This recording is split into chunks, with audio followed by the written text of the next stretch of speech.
Boa noite, Renato. Antes até de fazer a pergunta, se é que eu estou a fim de fazer pergunta, Renato, eu quero te dizer o seguinte. Eu posso até ser um dos poucos que tu disse que não torce contra ti, eu te admiro profundamente como jornalista, como pessoa, sabe disso. Mas eu me sinto profundamente ofendido à medida que tu fala genericamente de jornalistas. Eu posso te garantir que nessa sala aqui, a grande maioria, se não a totalidade, são de pessoas honestas, que trabalham de maneira honesta, que ganham muito menos do que os fabulosos salários que são oferecidos no futebol, que tomam chuva hoje de noite também, como tu tomou, e que amanhã vão estar trabalhando em 2 ou 3 turnos até. Então, para a gente botar que algumas coisas precisam ser... Jogar o Léo, isso é a mesma coisa que eu chegar aqui e dizer que treinador, tudo que é treinador tem esquema com empresário, tudo que é treinador faz esquema. Não é tudo que é treinador, a grande maioria não, mas tem alguns que têm esse problema. E se eu não falei 100%. Exatamente, mas do jeito que tu falaste, a torcida do Grêmio está ouvindo, está todo mundo ouvindo, e os que estão aqui, e tem muitos até que eu tenho certeza que tu está te referindo, que não estão aqui. Fica ruim, Renato. A gente te admira profundamente. E outra coisa, vou dar uns dados, assim, o Grêmio sente falta da Arena. É verdade. Os 3 últimos jogos do Grêmio na Arena foram ruins. O Grêmio perdeu para o Atlético Mineiro de uma maneira horrorosa. O Grêmio ganhou do Flamengo com o teu substituto aqui, admitindo que jogou pior. E hoje perdeu para o Criciúma jogando pior, Renato. Então, a falta da Arena, ela está sendo contrariada pela Arena.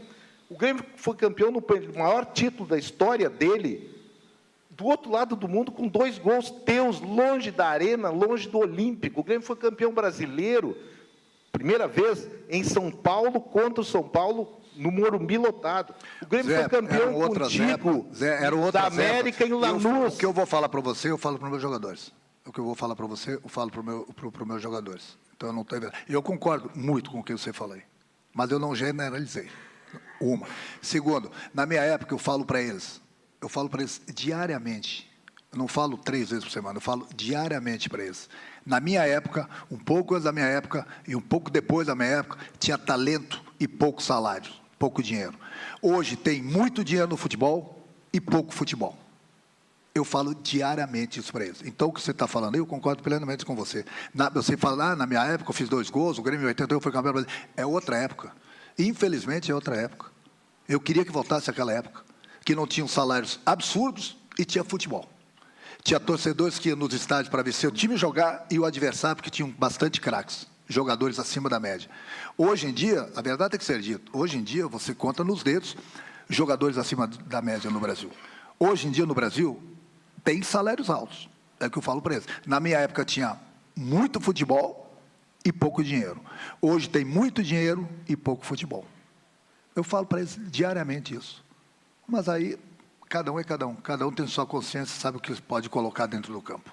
Então, não se sinta ofendido, Zé, quando se eu falar assim, 100% de vocês, eu estou generalizando, quando falar 100%. Falei, alguns de vocês que me querem longe daqui, alguns de vocês. Bom, aí vai servir o chapéu, não para... Aí depende da pessoa, eu nunca vou generalizar. Aí talvez você se empolgou um pouquinho, que eu te admiro também, que eu te admiro muito, você é das antigas, entendeu? Você é das antigas, nada contra os atuais, mas a gente sabe que, no fundo, tem muita gente que me quer longe daqui. E o torcedor também tem que saber disso. Porque você sabe que, com todo o respeito do outro lado, estão sofrendo bastante com a gente nos últimos anos. Agora, só uma pergunta rápida. O Grêmio tem, dos seus 26 jogos, tem metade deles de derrotas. Você falou da questão da Arena e ela claro que ela tem que ser considerada.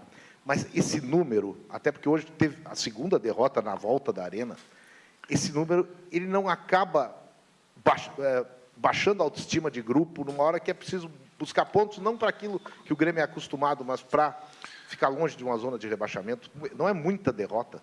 Eu concordo, mas o Grêmio está nessa situação hoje, Zé, que eu estou falando para vocês, é por tudo que nós passamos lá atrás. Mas as pessoas não querem lembrar lá de trás. Vê quantos jogos nós perdemos longe da nossa arena, com muita gente no departamento médico. A diretoria, ela acertou nas janelas, mas nós perdemos jogadores importantes na hora que a gente mais precisava. Eu te falei para vocês que nós jogamos vários jogos importantes, perdemos, inclusive, alguns a gente até empatou ou ganhou, sem atacante. Eu estava improvisando o Natan e o Galvão. Teve 1 ou 2 jogos que eu consegui botar o Rodrigo Eli como atacante. Aí fica difícil também, né? Fica difícil. E aí a gente veio e o Grêmio não jogou dentro da arena. Então ninguém está dando desculpa. Mas eu quero ver um clube. O Grêmio foi o único clube que jogou longe do seu estádio, o Campeonato Brasileiro todo. E o Grêmio não está na zona do rebaixamento. Ah, está beirando a zona do rebaixamento, está beirando. Mas o que eu falei para o nosso presidente há 3 meses atrás, 2 meses atrás, pode ficar tranquilo. Comigo aqui o Grêmio jamais vai cair. Jamais vai cair, porque eu confio nesse grupo aí, totalmente. Confio no nosso torcedor. Jamais o Grêmio vai cair. Lá atrás, para quem tem boa memória, para quem não tem amnésia, lá atrás, em Curitiba, 3 meses atrás, eu falei, com esses problemas que o Grêmio estava passando, eu falei, é só vocês buscarem lá que vocês vão ver a minha entrevista. Lá na frente a conta vai chegar. Nós vamos sofrer. E lá na frente a conta vai chegar. E ela está chegando. E mesmo com essa conta que está chegando, o Grêmio não vai cair. Pode ficar tranquilo quanto a isso. Agora, quem tem boa memória, é só buscar lá atrás da minha entrevista, que eu acho que foi dessa entrevista lá em Curitiba. Ninguém está percebendo, o Grêmio jogando longe da arena, mas a conta vai chegar lá na frente. É por isso que, na época, eu pedi que os times que tinham sido prejudicados, Grêmio, Itação e Juventude, que a CBF mudasse o regulamento, eu sei que era difícil, e gritei para que esses 3 times não caíssem. O Juventude e o Itação continuaram jogando em seus estádios. E ninguém ajudou o Grêmio. Ninguém ajudou o Grêmio. O Corinthians emprestou o CT para a gente treinar, o Curitiba nos ajudou, e o Botafogo que fez um compromisso com o presidente que a gente ia jogar os 2 jogos fora. Quem mais ajudou o Grêmio? Eu já sabia que ninguém ia ajudar o Grêmio. E o Guerra poderia ter parado o campeonato. Não sei se você sabe do regulamento, que o Guerra poderia ter parado o campeonato. Não deveria parar, como ele não parou. Mas eu falei, a conta vai chegar lá na frente. Mas quanto ao rebaixamento, o torcedor pode ficar muito tranquilo que não vai cair. Mas que nós iríamos sofrer, eu falei para vocês, como a gente está sofrendo hoje. É isso.